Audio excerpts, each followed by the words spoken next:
Thank you very much, ladies and gentlemen, for joining us this evening. And I'm sure you're all eager to learn more about this so-called religious fault line or fault lines. And meeting a person who has traveled along that line on which there is this delicate pendulum. And when it swings, whichever direction it swings, the repercussions can be deadly. I would like to introduce to you a journalist and a poet, someone who has traveled thousands of miles from Africa to Asia in dedicating time to understand why communities living along a certain line in their country can have so much in common, as much as they have in difference. And that is Eliza Griswold. Let's give a round of applause for going to come, please. And she's not here alone. Then you know she's a loved person, and as you can see, she's so well taken care of. She's here with Dad. Dad, can you just wave from where you are? That is Bishop Frank Griswold. And Sister is here also to give that moral support. Hannah, where are you? Brilliant. There you go. So you are in safe hands here. Okay. Just about 2 or 3 weeks ago, I had this rare opportunity to host a program on BBC World Service called Heart and Soul. And it happened that we were discussing tensions along this so-called religious fault line in countries such as Nigeria, the most populous country in Africa, where you could say there is an almost equal number of Muslims as there are Christians. And sometimes saying which one of these two is larger in population can trigger deadly reactions. So I wouldn't even want to tell you which one, Christians or Muslims in Nigeria, which population is bigger than the other. Now, many of you know a country called Somalia, for example. It's one of the most deadliest countries anyone would want to go to, particularly the capital, Mogadishu. But you've got somebody who is so determined to get information about religion and how it plays into people's daily lives and why it can be such a cause of conflict that she dares to spend time in that capital called Mogadishu. And minutes after she's left, there are bomb blasts. And she's doing all this, not just in Africa, but she's gone to countries such as Indonesia and Malaysia, and to bring you a book with the title, The 10th Parallel. I don't know how many of us have read this book.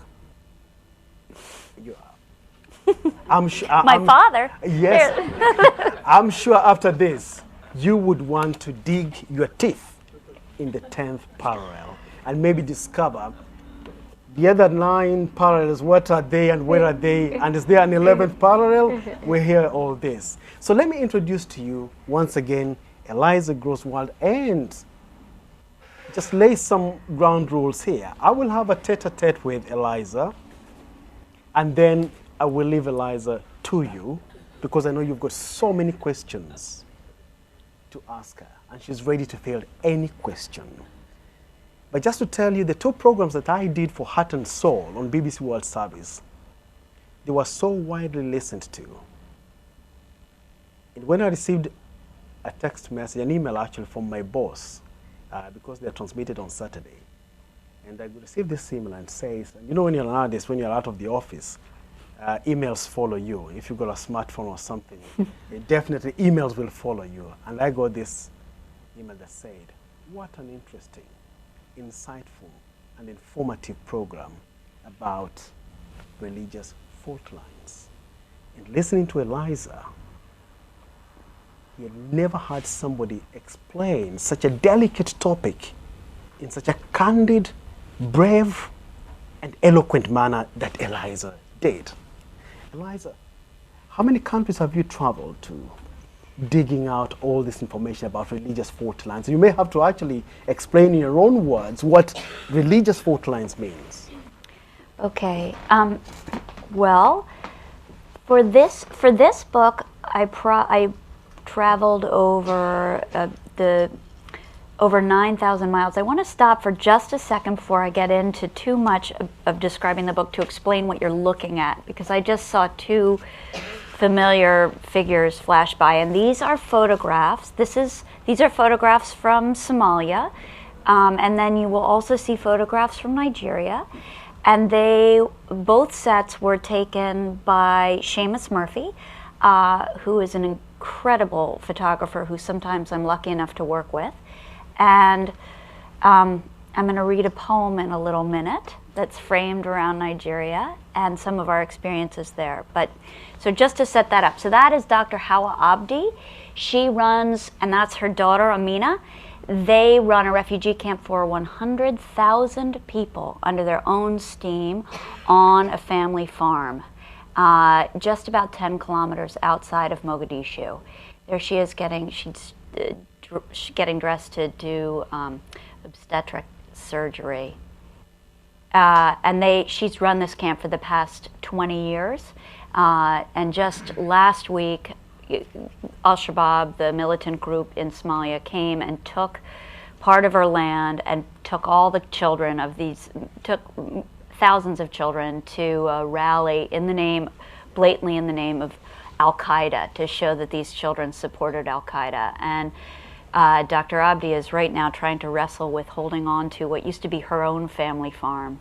And these are all pictures from the hospital. And what you might be able to see is, so this hill in the middle of the camp is actually a mass grave for more than 10,000 people who she buried during the first famine. And now it's worse than it ever was before. So, and then this is Nigeria. So that's just a little bit of context. So that mass grave, is it the one on which President George Bush Sr. stood on when he visited Somalia in 1990? That's exactly right. That's exactly right. And she shook the first. Just in the cycles of geopolitics, she shook the first President Bush's hand. It was supposed to signal the end of the famine, and here we are now, decades later, and look where we are, in a worse place than ever.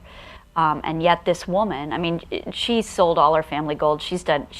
What she does is she actually bought some fishing boats, and fishing in Somalia is like super low caste. No one wants to fish.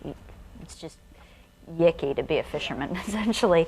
And she has convinced families to share the fishing boats. So she's basically set up a feeding cooperative on her own land. And now she's starting to get some help. And I had one of those moments that journalists have last year when I with them, we all met Hillary Clinton, and I was so excited and walked away and was like, Dr. Howe met Hillary Clinton. And you just have to think, how many Bushes has she met, and how much has that done? So it's not very hopeful, I'm afraid, but very true.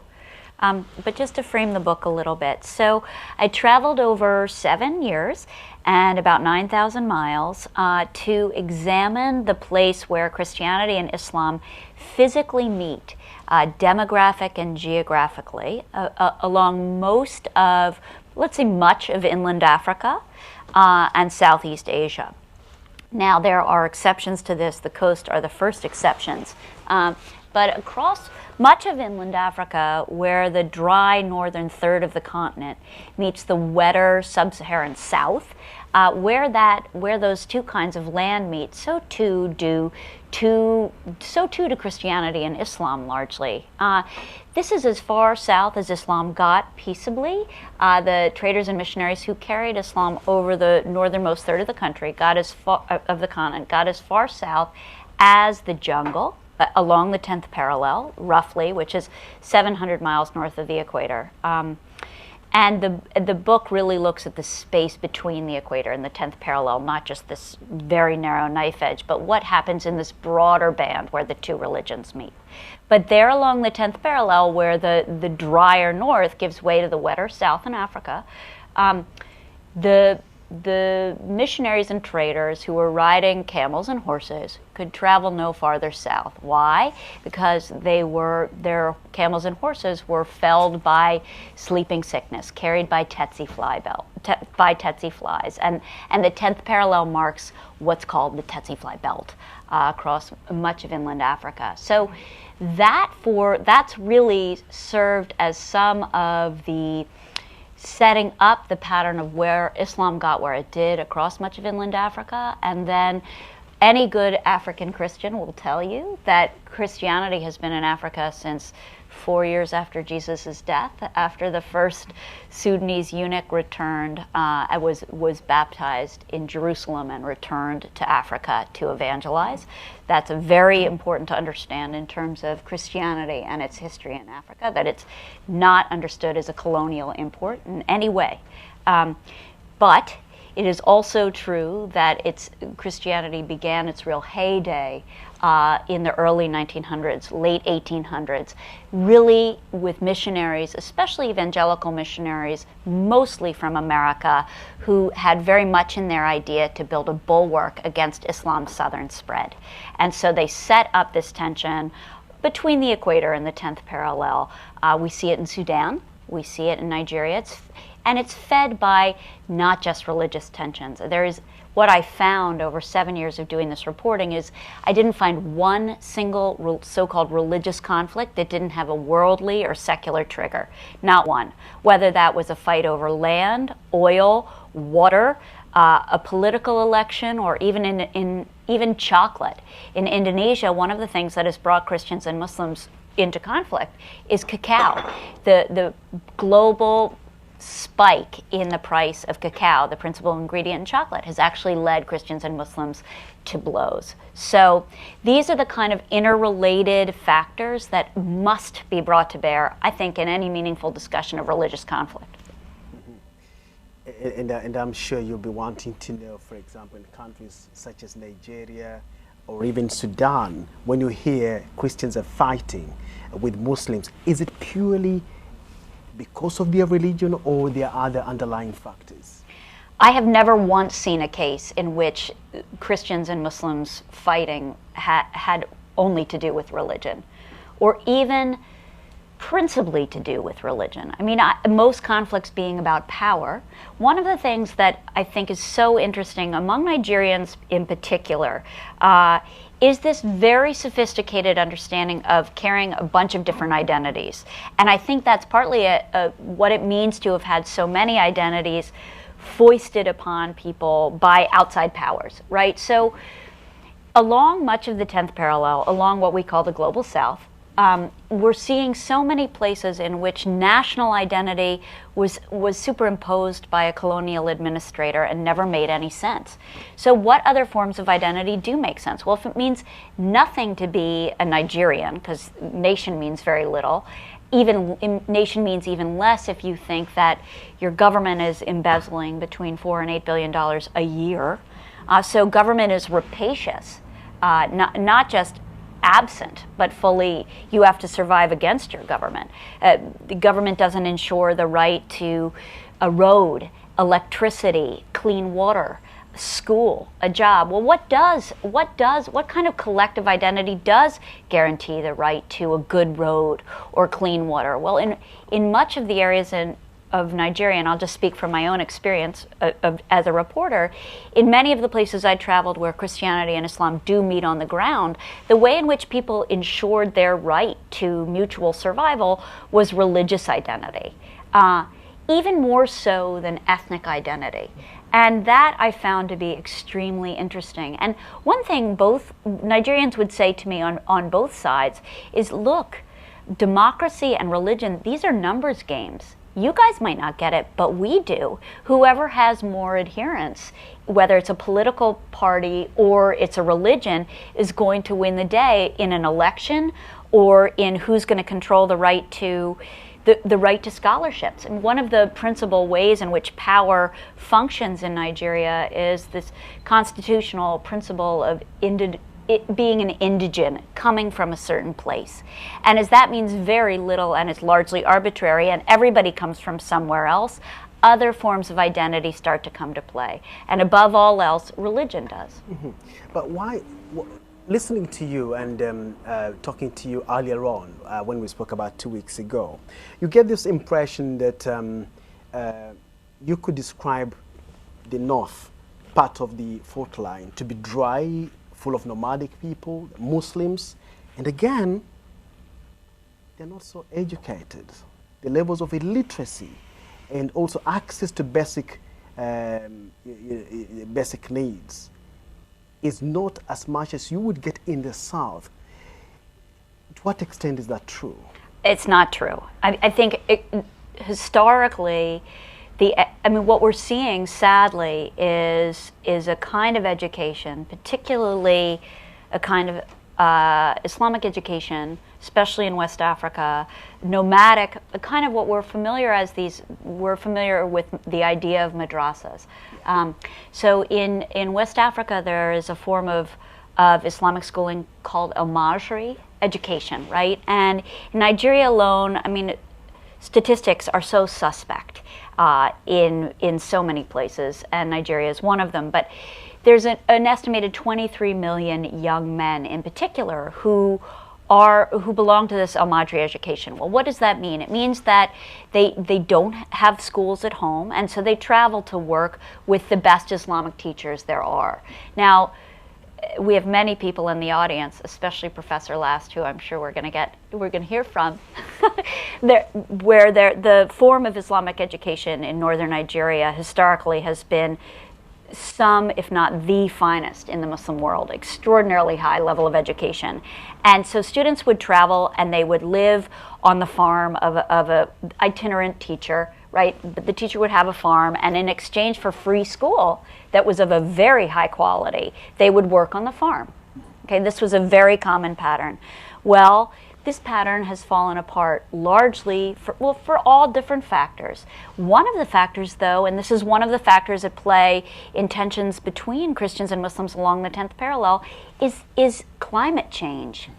Because as the northernmost part of Africa grows warmer and drier, those farms where the al-Majri teachers used to have, very functioning, flourishing farms, are no longer viable. The land is too dry.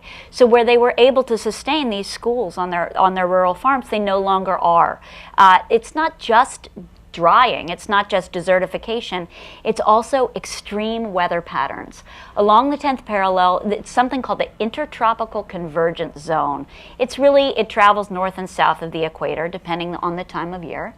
And it causes extreme cataclysmic weather events.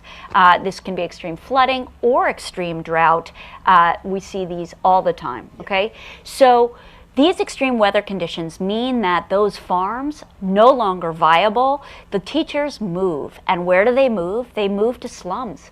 They move a little bit south. They move to the very edges of, let's say, Abuja, right? The very edges of capital cities, where the kids, instead of working on farms, begin to beg, because that's what they bring home to their teachers. They have begging bowls, and they're still going to school for free. They still supplement their teacher's income, but they do so by begging for alms in the community. And anybody can see that that's just not a sustainable system. It also means that when the teachers themselves are not as scrupulous as they used to be, they basically farm these guys out. They hire out their students as a ready army, and these guys, these young, jobless youth, tend to be the first soldiers in any kind of. We hear, mob violence in this capital or this capital, and usually a lot of those foot soldiers are these al-Majri kids who've literally been sold by their teachers to go out and fight. The jobless, less educated, that's the kind of people you're talking about. In some cases it is. One of the things that I saw most profoundly in the course of reporting this book is, and I just want to put this out there right from the beginning because we probably won't have time to get into every piece of it, the most important and overlooked religious struggles of our time are not those between Christians and Muslims, they're those inside of Christianity and Islam. There are those struggles between Christians and Christians, Muslims and Muslims, over who has the right to speak for God and why. We see this even in Nigeria. We see this in any place where religion is a form of power these days, especially. I mean, this is all over the U.S. And if you want to understand the upcoming presidential election, you just have to watch evangelical Christians get up and start. Glenn Beck, right? This is not about politics, this is religion. I mean, we have exactly the same fault lines within a U.S. context.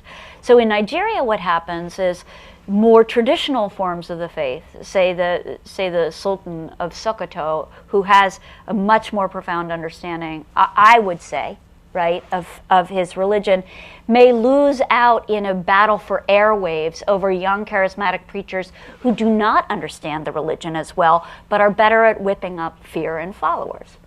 That's a tension within Islam. Now, when we look from a distance and we say, oh my gosh, look at the rise of fundamentalism, is that really something that's vying against the West, or is that a power play within a faith itself? I think that's a good subject for debate. Eliza is going to do two things. I want her to walk us through these 6 countries which she has extensively written about. And please be the good journalist you've always been by sticking to just 1 minute to walk us through this. So when we say write 300 words, no more than 300 words. So you're going to walk us through Nigeria, Sudan, Somalia, Philippines, Malaysia, and Indonesia, just picking out one highlight in each of these countries. And then on the back of that, she's going to give us a poem about Nigeria, if I'm not wrong, and then we can open the floor. What I've just done is to do what we call in radio trailing ahead. So if you can walk us through. Okay, Solomon, the problem is I've never written a story in 300 words. I don't get to write those kind of stories. I write much longer ones, so I'm going to do my very best. Yes. But one of the things that's frustrating about this book is that it doesn't supply any easy answers. And if anything, what I was able to do, understanding that there was this geographic fault line, right? Understanding that these two religions met in this space, I was able to travel over 7 years without drawing huge conclusions.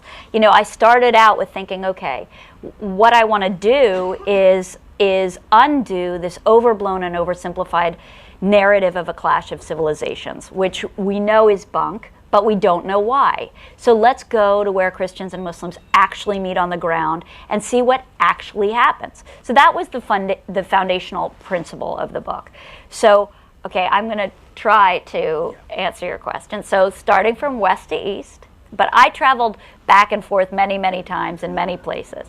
But from west to east, the countries run from Nigeria to Sudan to Somalia, Ethiopia, and Kenya, which I didn't write about but reported a lot in. And then across the Indian Ocean into Indonesia, Malaysia, and the Philippines.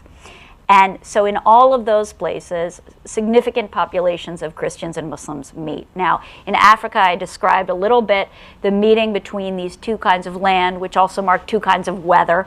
And that same pattern, that same intertropical convergence zone in Southeast Asia marks the trade winds. So the trade winds carried Christian and Muslim traders and missionaries, sailors, to the same beaches, same islands, same ports. So religion and basically the spice trade came head to head very long ago and continue to be in Southeast Asia in particular ways. So, okay. So, saying that, you want me to say what exactly, Solomon, from each country? Just a highlight from any of these countries, something that really struck you. Okay. All right. So in Nigeria, I would say I was particularly struck by a pastor and an imam, Pastor James Wue and Imam Narayan Ashafa. Pastor James has one arm. Why? Because the other was lopped off in fighting by the imam's boys about 20 years ago. They now run the most successful, the two were sworn enemies, heads of rival armies. They now run the most practical and successful interfaith work I've ever seen. Okay? So that's Nigeria. I'm going to do it character-based, okay? So in Sudan, I would say the place that I have found to be most memorable and one we should be paying attention to now is Abyei. Abyei lies on the 10th parallel. The Brits in 1904 made it illegal for Christian missionaries to travel north of that 10th parallel to evangelize among Muslims. This is some of the divide that underlies the current fault line between North and South Sudan. So I would say Abyei, look at Abyei in Sudan.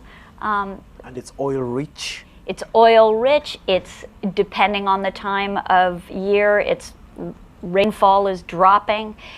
People who nomads who used to be able to stop in a certain place because there was enough wet grass for their cows now have to travel farther south. That means that traditionally Islamic people are having to travel into what has been traditionally Christian land in the Christians' understanding. So a fight that really has to do with patterns of land use takes on the color of religion. That happens along this fault line in many, many places. In Ethiopia, I would say the most memorable and shocking story I learned was that Christians and Muslims have coexisted in Ethiopia since before Islam was really a religion. When the Prophet Muhammad first fled his hometown of Mecca, because he was this is the Hijra, he had to get out of his town to save his skin, and he sent about a dozen of his followers to the court of a Christian king in what was Abyssinia and is now Ethiopia. And they were granted safe passage by one single story. And what was that story? Muhammad's followers told the story of the Virgin Mary giving birth to the baby Jesus, which is a story from the Quran. And the Christian king was so impressed by this, didn't quite know what to make of these people, granted them land in a place called Nagash, where people who claim to be followers of those first descendants of the Prophet are still living today. Okay, so ancient cooperation and coexistence. Somalia, I would say Dr. Hawa Abdi. I have never met a woman like that. I've never met a human being like that anywhere on the face of the planet. She has survived cancer. She's been attacked many, many times by militants personally. She's been kidnapped. She continues to fight for these people, and so transparently, it's like being in the presence of somebody from another universe, actually. I mean, she just kind of thrums with some otherworldly power.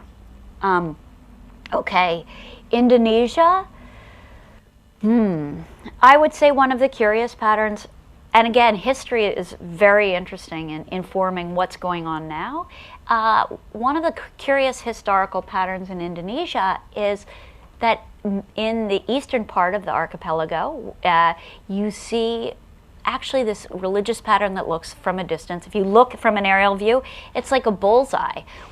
Islands have Christian centers and Muslim coasts. And you think, well, what is that about? Well, the Muslims got there first, and they peopled the coasts, and then the Dutch and Portuguese and other missionaries sent Christians, and the Christians traveled inland, right, to reach people who were never going to be Muslims. Why not? Because their staple protein wasn't fish, it was pork. And since pork was forbidden under Islam, they didn't have to find another religion. That's too convenient. But they weren't embracing Islam, and Christianity found easy devotees, partly based on the usage of protein. That was fascinating to me in Indonesia. Farther, we'll just keep going east. Malaysia, an incredible group of people called the Orang Asli. They are, or original people, they are the last 100,000 Aboriginal people who inhabit the Malay Peninsula. They do not want to embrace either Christianity or Islam, nor do they want to be Baha'is. But thanks to the arrival of the road, Baha'i missionaries, government-sponsored Muslim missionaries, and Korean Christians are coming into their villages in increasing numbers. So I got to go to a wedding where a very pissed-off father of the bride refused to serve the proper food because his daughter was marrying a Muslim and he wanted to be a Christian, and I had to go up a hill to try to get her to come out of the hut. It was a mess, but it was very interesting. And ending in the Philippines. The Philippines is fascinating because it is one of the most important questions I think we need to look at is within this splintering of what we see as, not what we see necessarily in this room, but certainly what's generally reported as monolithic religious stereotypes, right? Like Islam only exists within the Islamic heartland, that's somehow pure Islam.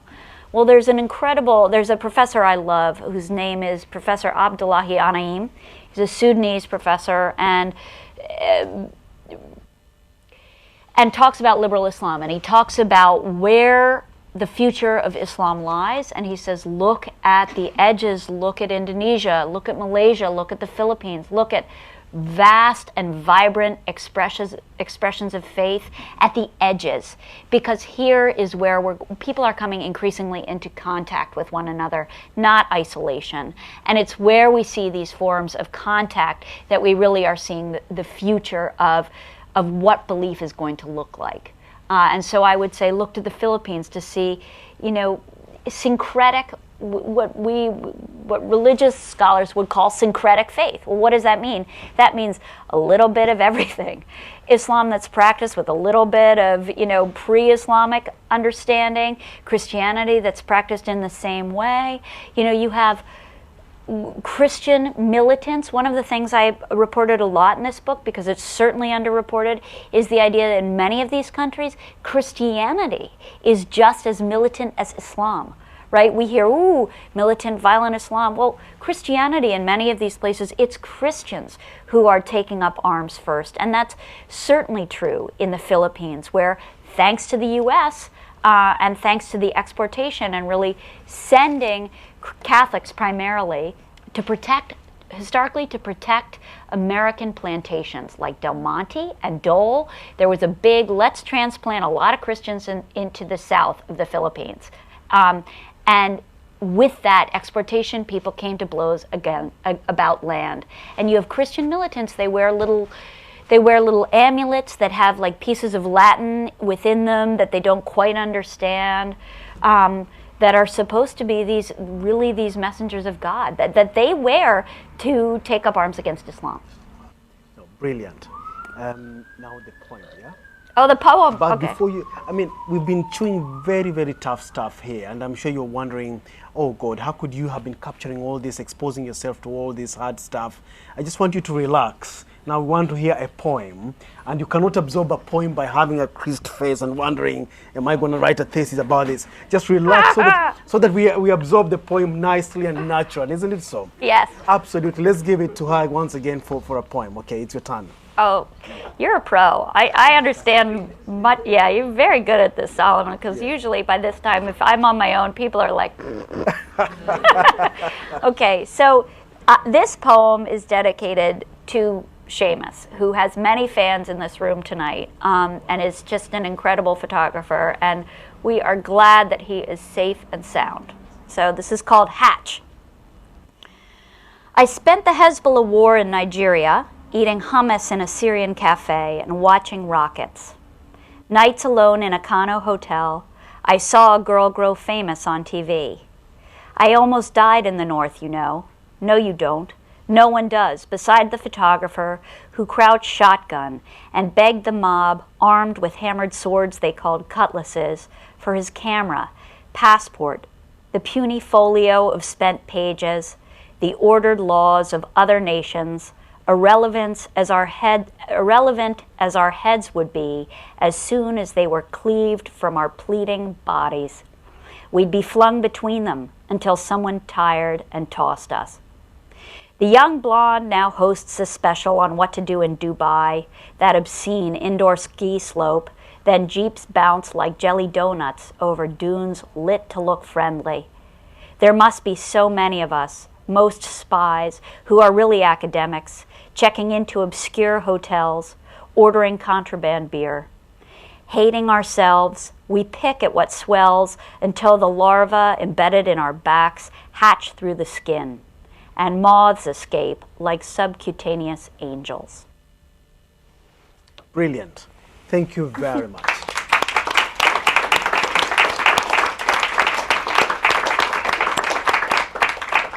You know, when I told you to relax and just absorb the poem, one of you, I wouldn't name them and I wouldn't even suggest which gender they are, but they closed their eyes. And I thought that's the correct way to absorb a poem. Or maybe were they bored or were they dozing? I don't know. Hey! But I won't even look where they are sitting because you will know. Look, the thing is, it's now your turn to ask questions. Yes.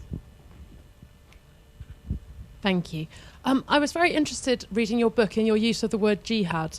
At the beginning, you seem to use it interchangeably for sort of holy war, and obviously jihad means struggle and holy war is qital. What interested me even more was as you went into the book, you reported Muslims using the word jihadi for themselves.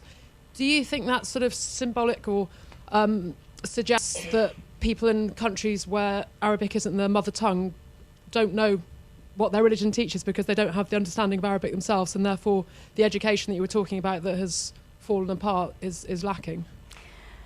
I think there's truth to that. I mean, I think, look, jihad doesn't mean one thing. It's a contested term. I mean, talk about the struggle within, use that word, and you will see more people will stand up and tell you that they understand what it means, and it's peaceful struggle, and they understand what it means, and if you don't live where, you know, faith is contested, you could never understand, you know, that's a perfect metonym for what that really looks like.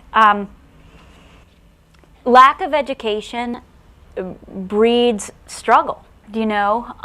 Do I think, a lot of people would ask me, so part of the reason I started to write this was I grew up in a household that was steeped in faith, but and you know, there'd be monks at the dinner table, everybody was praying, but like praying and playing the guitar and like kumbaya, you know. So, but when after September 11th, I definitely felt that I knew how to talk to people who came from different places. And even Solomon on this show the other day was asking, but I mean, I talked to people who committed great acts of violence on either, right? I mean, these are not clean, you know, dealers. So I guess, sorry, I'm a little out of it. I just got off a plane. So, but I think the point of that being that you really, like, for understanding what religion means to people, it patterns their daily lives in ways that many of us in the West assume, like, I mean, my educated editors in New York would be like, oh, come on, none of this has anything to do with religion. This is about poverty. They just didn't understand. It's not popular. It's still not popular, to be quite frank, to say religion has some role in this. No, no, no, no, no. People want to explain it away. Well, if you really understood, that's not true. And why do I say that's not true? Because the people who live and die along this fault line tell me it's not true. And who am I to say that what they believe is irrelevant, that I understand them better than they do? I did think when I started this out, and it was a kind of patriarchal attitude I didn't even understand I carried. Well, I'm gonna travel along this line, and I'm gonna be able to explain why people believe what they do. Bullshit. I mean, the first question in every interview was, what do you believe and why? Back to me. So if anything, it was a great act of humbling, and I hope what the book does is just bring these stories back whole cloth, because I realized pretty soon, as I started the reporting, there was no explaining anything. There was just letting people tell their own stories.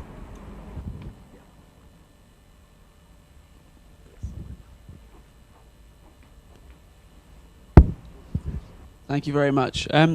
Much has been made about African economic development, particularly in Nigeria, with double-digit growth over the last 12 months.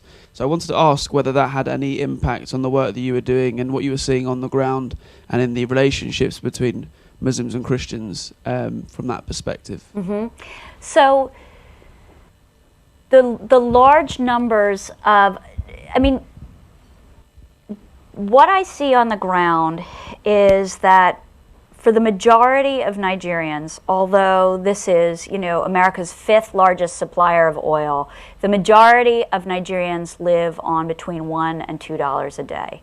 Over the past decade, on an average, between $4 and $8 billion a year have been embezzled from, the government has embezzled that from the people. So it's not that, and now Nigeria is also a federal system. It's a state-by-state system. So meaning that oil wealth gets distributed nominally nationwide, right? So where you could see, oh, well, so it doesn't, religion and oil, they don't tend to match up in any meaningful way. But you do see what I was saying with a state failing to account for its people. You do see people turning to other means to try to safeguard their survival, right? And so, I would have my favorite people to interview are Nigerians because they love to talk and they're so eloquent. But, if God, I'm thinking of one particular Nigerian priest, a Catholic priest, who said, if we don't have an insurance company, then God is our insurer. God's insuring our car. So that's the way people rely on faith in economic ways that is unusual to us from the outside, but that's kind of how it works more. According to some survey, actually, Nigerians are the happiest people in the world. So if you see me happy, I don't know whether you'll think I'm a Nigerian or not. I thought that was the Bhutanese. Wasn't Bhutan the happiest people? I thought it was the Nigerians. People without TV and I don't know. Ah, yeah, you could be right. Yes. Exactly. Monks. Yeah, let's come here. Yes, exactly. Is it right that it's going to be difficult retaining peace in Sudan if the South have got the oil, because the Christians have got the oil, and the Muslims in the north haven't? I think that's two things. It will be difficult retaining peace in Sudan, but this is where this line gets tricky. Although the north is predominantly Muslim in Sudan, the south is not predominantly Christian. The south is predominantly non-Muslim, meaning the majority of people who live in southern Sudan follow their indigenous beliefs. And one of the lucky things that I get to do with spending so much time in a place and writing a longer piece is that I get to say, it's not a Christian north or a Christian south and a Muslim north, and to take that apart a little bit. So that the south has the oil and the north has the political power is an inherent tension in Sudan. Religion has in many ways become an umbrella for self-determination in the south and a cause for abuse in the north, sort of taking up this mantle of Islam as a form of fighting against Christians and Muslims alike in the south. But the two do not go hand in hand. I am very worried about peace in Sudan. I am very worried about the establishment of a sustainable boundary between North and South. And as anybody who knows anything about Sudan would say, the other real concern is what kind of viable, transparent government can either North or South have, because neither has one now. Yes, and it has got regional implications. If you got only to listen to what happened about 2-3 weeks ago with Kenya launching a port, what they call Lamu Port, where there'll be an oil refinery with a pipeline connecting Lamu on the eastern coast of Kenya to Juba in southern Sudan. There'll be a railway line and there'll be a highway. And what the North has said, Khartoum authorities are saying, that is economic sabotage. And so when it all goes pear-shaped, it will not just be between North and South, but it will be a regional issue. Yeah. Yes, at the back. Thank you very much. 2 questions. The first question is about, have you ever thought about new, I would say, confrontations coming up in today's world, particularly if you think about how much China is getting more and more involved in Africa? So not just Christian Muslims, but actually you have Buddhists, you have new religions. Think about northern India, where you have a clash between Muslims and Hindus. And the second question is, after your traveling, your experiences, are you more positive or more negative looking forward in terms of religiously based clashes? Well, to the first question, the presence of China in Africa is, again, one of the largest and most underreported stories of our time. In the book, I was able to get, basically due to a corrupt governor is the truth of it, but get access to, very near Abyei, to get access to a Chinese oil field. But, you know, it isn't just China in Sudan. Malaysia has an awfully large stake. Malaysia's a tiny country, 24 million people. We don't think about it much. But I'm always surprised. China gets such, understandably and deservedly, a difficult time on human rights in Sudan. But Malaysia has also trained and armed the Northern Army in Sudan. And yet, we hear nothing about it. And if you're on the ground, you'll see, I mean, in this place, in this oil field, the workers wore colored jumpsuits according to where they came from. So what color do you think the Chinese wore? Red jumpsuits. And the Malaysians wore green jumpsuits. And there was a sign in Arabic on the front in the waiting room that said, use the waiting time to ask for forgiveness. You think, how apt is that? But in terms of religious presence, no. China's interest is not religious. So it isn't really a factor. Talk about Koreans, Southern Koreans in Africa, Southern Koreans in Asia, Southern Koreans in Afghanistan. That's a different. South Korea, after the United States, is the largest exporter of missionaries. And so that's a big factor. There's certainly other religious fault lines that involve other religions. Like I said, the Baha'is have a presence in these random little Malay villages. The Baha'is are everywhere. And as to your second question, what was that again? Looking forward. Yeah. Oh yeah, looking forward. What I see, and again, I can only talk from my own experience, because I find it really obnoxious when people draw big, sweeping generalizations. But from my experience, what I have seen is this increasing fracturing within. And I take that as a hopeful sign. Because I think if religious identities tend to break, they're not, in what I've seen, it's not increasingly monolithic. It's increasingly diverse. And one thing that's happening after more than a decade, I mean, we've seen in both Christianity and Islam more than 3 decades worth of religious reawakenings in both. Right? Well, what does this religious reawakening mean? It means that for both Christians and Muslims, there's an increasing understanding that I can have a direct and personal relationship with God through my heart. I mean, that's a Sufi idea, but it's also an evangelical Christian idea. So if I can have a direct experience of God, I also can read my text, be it the Bible or the Quran, with no mediation. I don't need an imam. I don't need a priest. I can read it word for word. I can tell you what it means for me and for you. This is why religious reawakening, one reason why it tends to be conservative and reaffirm traditional understandings, both of literal interpretations of text, but also, okay, I am going to have this personal experience of God, and I'm going to return to a time when my religion was pure, right? And our traditions were pure, and there was one way to God. Okay, so these reawakenings have been conservative, and they have been competitive in that if I have an experience of God, I know what God means for me, there is one way to God, that is increasingly bifurcated. So that's been going on for decades. But what started to happen, and I take this as the hopeful sign, and you can see this in the US, but you can see it around the world, is that after more than a decade of extremely vocal and violent speaking out by radicals on both sides, those silent majority within both Christianity and Islam, this is certainly true in Indonesia, which is the world's largest Muslim country and a functioning democracy, the moderate silent majority is starting to speak up and be like, okay, enough. I'm getting off the couch now. I'm saying those loonies don't speak for me, whether it's Christianity or Islam. And I think that's a hopeful sign. Yeah. As the microphone reaches you, can I pour some water? Oh, yeah, I'd love that. Thanks,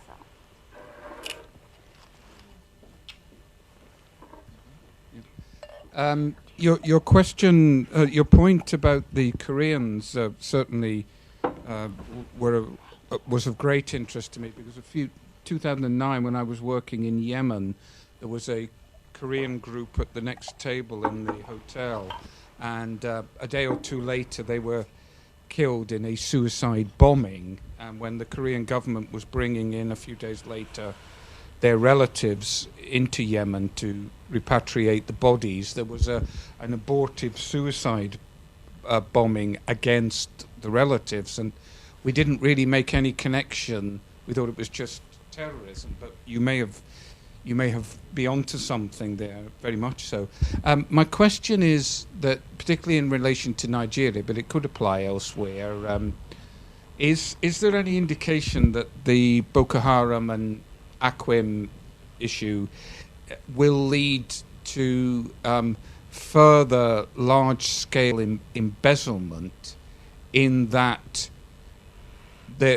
to obtain a balance of the security of the state, people on both sides are going to have to be bought off, and they're going to want their pound of flesh to repress this, and they're also going to want to make sure that the balance of the communities is kept. So possibly we could see a significant deterioration in the already difficult embezzlement and corruption situation, possibly extending directly to the oil. Well, okay, so Boko Haram and Akwim being Al-Qaeda in the Islamic Maghreb, this is the Al-Qaeda in North Africa. Okay, so Boko Haram, Western education forbidden. This is the group that actually, that poem I read back in the day before they were called Boko Haram, they attacked the photographer and me in this town called Maiduguri, and about 6 months later they hit the front pages, and it was the same group. So they're a tricky, shadowy, basically thug group that borrows this name of like Western education forbidden. Possibly they come out of this al-Majri, loose education, but again, they're just borrowing Islam because it's a convenient way to be thugs right now, and it gets a lot of popular adherents in northern Nigeria. So will more money for security breeds more corruption? We've seen that the world over, right? Afghanistan, Iraq. So if the U.S. already has a larger presence of special forces and drones in North Africa than it does along the Afghan-Pakistani border. So we are shifting our focus as quietly as we can. And AFRICOM, we have a big base now in the Horn of Africa that does a lot of, and the American soldiers who are based there do a lot of kind of armed Peace Corps work, and it's very good, and most of them understand themselves to be building wells, and they're perfectly happy to do so. We also, at that same base, have a special forces presence and an increasing number of drones. Okay, so I don't think an American security presence bodes well for much in many places. And certainly not dollars that are being sent to fight a shadow war in Nigeria that doesn't make any sense. So do I think it could make things worse? Absolutely. Because as you say, Boko Haram, which is an Islamic militant group that has been wreaking havoc and mayhem in particularly northern Nigeria, they're anti-Western education. But they also that's say them. That's right before that was. I'm sorry to interrupt you. That was that mob. Yeah.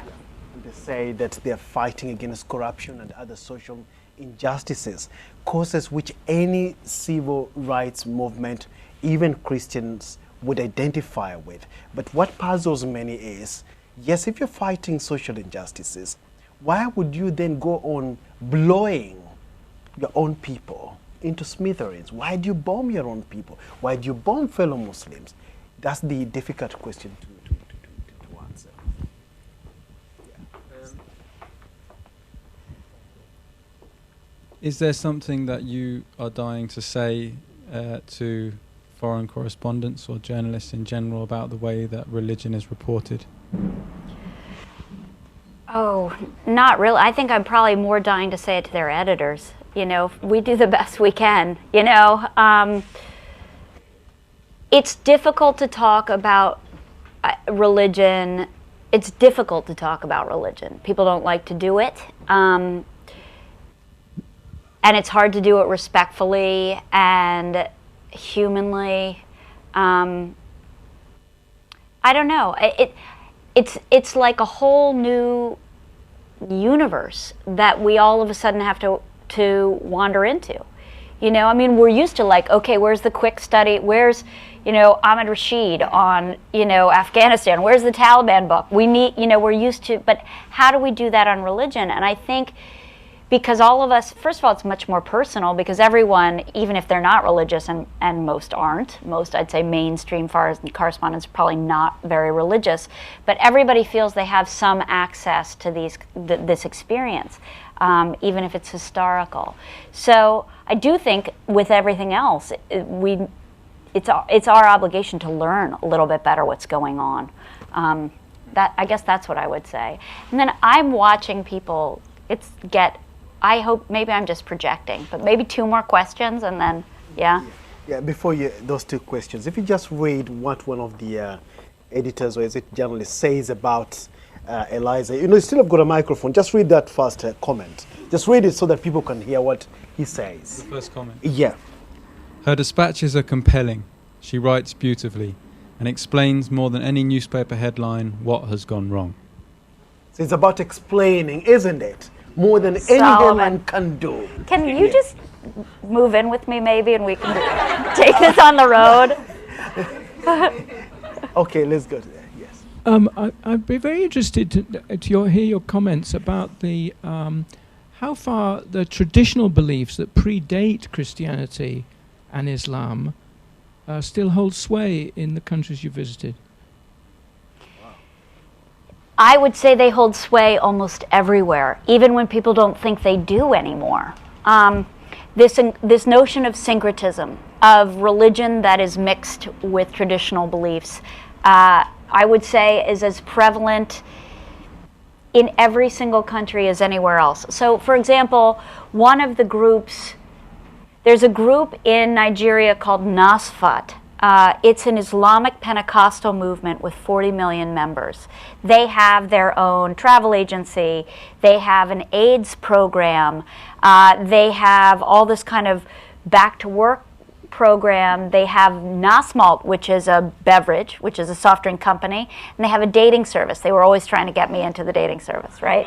But so what is that? Like, what is Islamic Pentecostalism? That is a syncretic notion, right? Because it's fed, one of the reasons, and this is always something to be careful about, but one of the reasons Pentecostal or charismatic Christianity has been so popular in Africa is that it grafts very easily onto spirit-based traditions. So that's certainly true. But it's not true only of Christianity, it's true of Islam as well. And so that was one of the most fun pieces of doing the reporting, is just these crazy talismans people had and understanding where they came from. And there's one chief, Nyol Padwat, who lives in Abyei, right on the 10th parallel in Sudan. And he, on the top of his little village, on the top of their roofs, they have what I thought were tiny scarecrows, but they're little crosses on the top of every mud hut. He's not a Christian. He married an Episcopalian, so that serves as that. But he was, okay, so I'm trying to make this fast. He was forced to become a Muslim when he went to school. That was part of the deal. If you want to come to this school, you're going to become a Muslim, which basically means you're going to take an Islamic name. Where did that come from? It came from the Christian missionary schools that predated the Islamic ones, okay? So he went to school, he became a Muslim. It was especially important to the Sudanese government because he was the chief, right? And so his identity meant more. He decided that as a form of basically self-empowerment and to declare his allegiance with the South, not the North, he would become a Christian. So he went to the local Catholic priest and asked to be baptized. And the Catholic priest said, no way, because I'm going to be tortured if I baptize you. And so Chief Padwat decided, okay, if I can't be a Christian, I'm going to return to my parents' indigenous beliefs. So there's a man who holds 3 identities in one man with a much more sophisticated understanding of which each of them means, as well as being a Sudanese and a Southern Sudanese and a Dinka, and a Nok Dinka, who understands that all of these things come with a grain of salt in a way that I myself have a much more difficult time understanding how my identities are fungible. I don't just have one. And that I feel like I learned a lot from people living along this line? What does it mean to be more than one person at one time, and to wear those identities more lightly? That's maybe when people pander to what you called collective identity. Yeah. Thank you for taking another one. I was curious to know how you see the role of women in both religions, because on both sides of the fault line, it's usually quite a patriarchal society where men are leaders. And you were talking about how when there is more extremism, at the moment there's movements away from that. Do you see a role for women in that? And is there a difference between the different societies you were in, or is there quite similarities? There's a difference for women from town to town, country to country. In that same kind of, there's not sort of one solution or one conclusion. But in that same thing I said about that Professor Anaim says about look to the borders of Islam. In Malaysia, there's a group called Sisters in Islam, which is run by, that women are double Islamic lawyers and civil lawyers, and they say their interpretation of Islam and women is that women must learn education, and that's always been mandated by the Quran, because according to their reading, the first word of the Quran is Iqra, read, recite. And so they take that as an invitation to women embracing the Quran in a whole new way. So that is one of thousands of different groups. Now they are also daughters of the elite, right? So they also drive they're the prime minister's daughters, and so they can stand up in the Sharia court and say, no, she's getting off because, I'm putting her in my car. So there's a power dynamic there as well. So then you look at, for all women, is that true? Is there that kind of openness for all women? And within Christianity and Islam, I would say, not yet. Not yet. Yet they bear the brunt of the conflict. Just if you don't mind, if we intervene, just get the last question from you. Yeah. What was it like for you as a Western woman traveling to these parts of the world, reporting from there? So as a woman reporting in most of the world, the truth is it's easier. As a Western woman. As a Western woman. Yeah, as a Western person and a woman. Yeah. The truth is, and I get this question, I do think it's easier to be a woman reporting in most war zones today, to be honest. That is for several reasons. First of all, I dress respectfully, as most of my colleagues do. So, if I have to wear a burqa, I'll wear a burqa. If I have to wear a veil, whatever is called for, I'll wear that. So most violence is also random. So if somebody's going to come up to your car, they look in the back, there's a woman, they're a little surprised, you get 20 seconds to get away. That's mostly what you need anyway. And in terms of kidnapping a woman, it's more expensive because she has to have her own room. They have to hire a woman to watch her, and it's morally suspect because it's like, it kind of is like a man's virility. Like, dude, you took a woman? You took a girl? So there's a little bit of protection there. And when it comes to like high mucky mucks in any organization, they're talking to the New York Times. They're talking to the New Yorker. They're talking to who I'm working for. Like, they don't see the person as much, so it doesn't matter. That's sometimes not true. You'll get a little bristling if you're a woman, but the truth is, if they want to talk, they're going to get their message out. And when we're talking about Muslims and Christians, at family level, you've come across families where there are people who've intermarried. They're from these two religions, and they're able to harmonize them and even practice these two religions without any problem at all. Absolutely. And one thing I like to point out is that in this book, I did travel to the most fraught places on the fault line, right? So I didn't just go to Mali and rock up with Christians and Muslims who are sitting by the side of the road shooting the shit for hours, which happens, right? I went to places where religion has been an issue deliberately. And there are more places of coexistence and cooperation than there are of conflict. And that's one of the most underreported facts. But don't try to convert anybody from one religion to another. Something which you witnessed in Sudan. Absolutely. Well, some people I came across in Sudan were, originally I thought I was going to do this book about undercover missionaries. And I came across some in in Sudan who were running, of all things, an aerobics studio. And so the idea was create this aerobics studio, have young Sudanese elite girls from Khartoum come to your aerobics studio, let them smoke in the garden, and maybe start talking to them about Christianity. These people were not particularly happy when I showed up and said that I was there to talk to them about their work. But there are many undercover missionaries, and it is an incredibly fraught subject, and one that many people don't take with a lot of happiness these days. And even President Omar el-Bashir. President Bashir. So I first traveled to Sudan in 2003 with a man named Franklin Graham, Billy Graham's son, head of a nearly a billion-dollar evangelical empire. And he was going to meet with President Bashir, who has now been indicted for crimes against humanity by the International Criminal Court. And at that point, he was waging full war in Darfur, as he had long before in the South, right?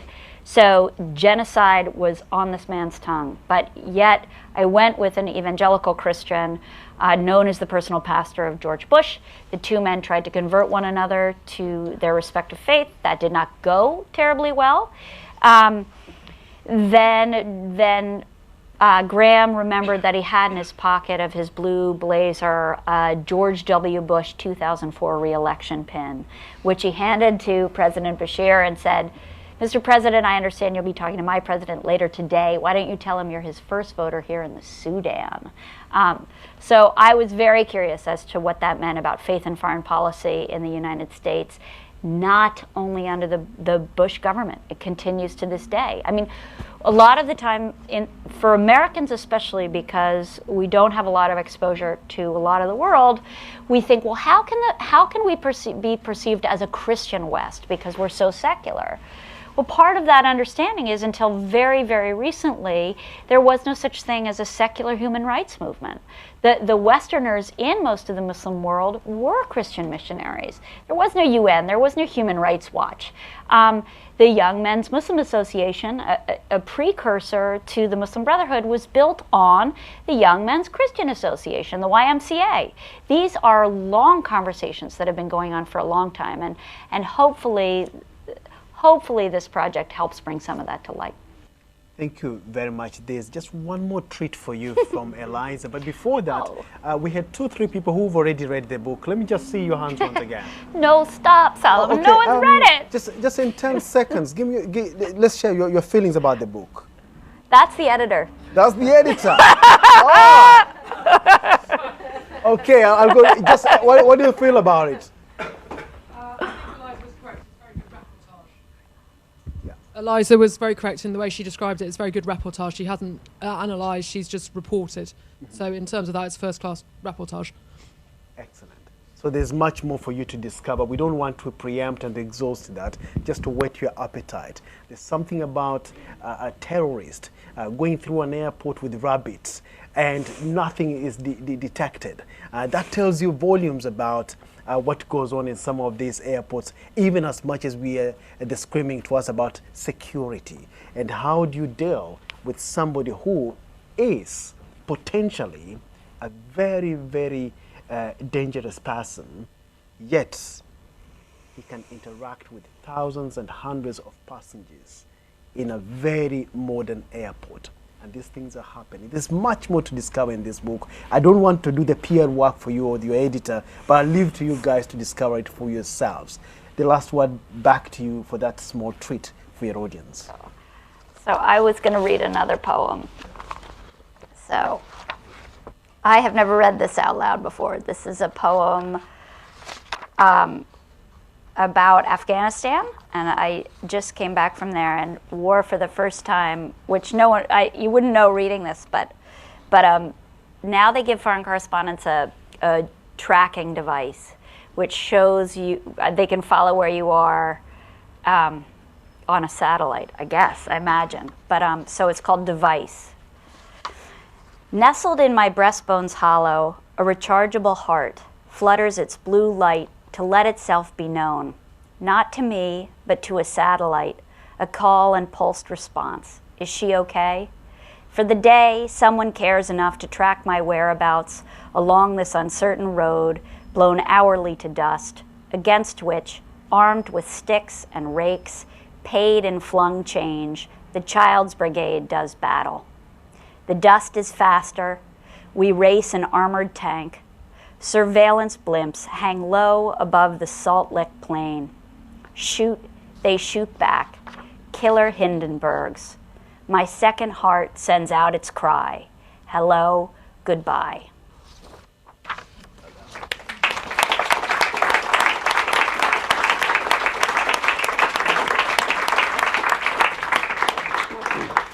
Rarely in life do you meet somebody who is so gifted, a compelling writer, a captivating poet with a very beautiful voice. In fact, when you look at Eliza, wholesome, she's a mark of beauty, isn't it? And her voice as well, she can talk to you the whole day and night and you won't get bored. I think you've got to be a very proud father, honestly. Yeah, honestly. Well done. Well done. Well done. And congratulations for what you've done. And I'm sure many people will be looking forward to read your book. After your endorsement, I think so. And travel with you along those 9,000 miles. Thank over you 7 years. so much, Solomon. Congratulations. Thank you. Well done. Thank you very much, ladies and gentlemen.